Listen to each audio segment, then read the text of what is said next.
एक निर्भया केस की आज बात करना चाहता हूँ। ये पूरे देश ने इंसानियत को वहाँ हारते हुए देखा जो उन्होंने किया, फिर जस्टिस होते हुए भी देखा, उनको हैंग करने का जो उनको फांसी की जो सज़ा सुनाई गई। तो जब आपने उन्हें कभी मरते देखा उस समय, तो आप थे वहाँ पे? जी, ये 20 मार्च 2020 को निर्भया रेप केस के जो चारों आरोपी थे उन्हें सुबह 5:30 बजे फांसी दी गई। आप थे वहीं? हाँ, स्पेशली मेरे को 3 दिन पहले मंडोली से तिहाड़ मेरा तबादला किया गया।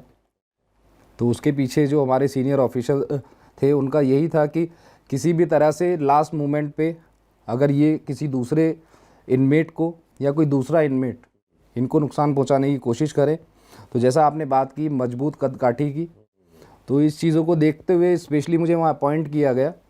और सुबह इनको जब तक हमने इनकी बॉडीज़ को तकरीबन 7 बजे पोस्टमार्टम के लिए नहीं भेजा, तब तक मैं उस एग्जीक्यूशन का पार्ट रहा। इनके चेहरे पे डर था उस दिन? एग्जैक्टली, बिल्कुल डर था। आपसे कुछ बात हुई इनकी आखिरी में? हाँ, लास्ट में मुझे अच्छे से याद है 4:30 बजे तक भी इनकी फांसी जो थी वो अनश्योर थी। जो इनके वकील साहब थे वो शायद सुबह 4:30 बजे सुप्रीम कोर्ट का दरवाज़ा खटखटा रहे थे।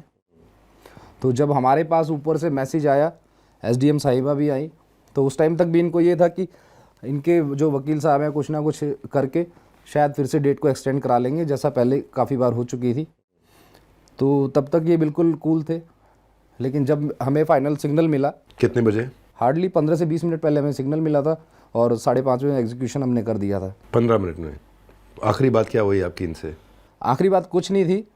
मेरे को अच्छे से याद है जब मैंने उसको सुबह कपड़े दिए, वाइट कपड़े, कि भाई कपड़े चेंज करो, तब वो फेंट हो गए। तब उन्हें लगा कि हाँ अब शायद बचने का कोई रास्ता नहीं है।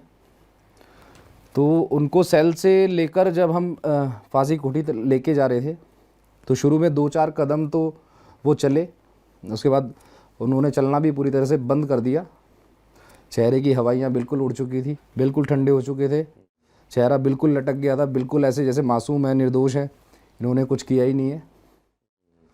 तो वो बहुत एक अजीब सा टाइम था, वो 10 से 15 मिनट का। और उससे पहले आपकी बात हुई थी कपड़े देने से पहले? उससे पहले तो आराम से मस्ती कर रहे थे, इनको ऐसा कुछ था ही नहीं, क्योंकि इनके जो वकील साहब थे वो कॉन्फिडेंट थे। हाँ, वो कॉन्फिडेंट थे। उन्होंने इनके दिमाग में डाला हुआ था, 4-5 बार पहले भी डेट एक्सटेंड हुई थी, तो इनके था कि शायद इस बार भी बच जाएंगे। ऐसा भी कहा जाता है कि भाई वो अपना ही एक यूनिवर्स है अपने आप में, जहाँ अलग अलग गुट बने हुए हैं, जहाँ किसी बड़े मजबूत जो है कैदी उसकी शरण ले लो तो फिर तुझे कोई कुछ नहीं कहेगा, कोई काम नहीं करना पड़ेगा। तो ये हम जानना चाहते हैं, मतलब थोड़ी अगर आप हमें बताएं कि ऐसा कभी कभी होता है या रेगुलरली होता है? देखिए, जेल में आने वाले 2 तरह के इनमेट्स हैं, एक तो हैबिचुअल है और एक फर्स्ट टाइमर है। तो जो फर्स्ट टाइमर ऑफेंडर है उसको हम पूरी तरह अलग रखते हैं हैबिचुअल ऑफेंडर से। और जो हैबिचुअल ऑफेंडर है वो कहीं ना कहीं कनेक्टेड होता है किसी ऑर्गेनाइज गैंग से। तो जो फर्स्ट टाइम ऑफेंडर है उसको यूजुअली हैबिचुअल वालों से इंटरेक्ट करना बिल्कुल अलाउड नहीं होता। उनका वार्ड्स अलग है, खाने की टाइमिंग अलग है, खुलने का टाइम अलग है, एक्स्ट्रा सिक्योरिटी है, सारी चीज़ें हैं। और जो हैबिचुअल ऑफेंडर्स हैं वो ऑलरेडी बाहर से उनके शेल्टर में होते हैं, तो अंदर आके भी उनकी यही कोशिश होती है कि हमें फ़लाना भाई का, फ़लाना गैंग का हूँ,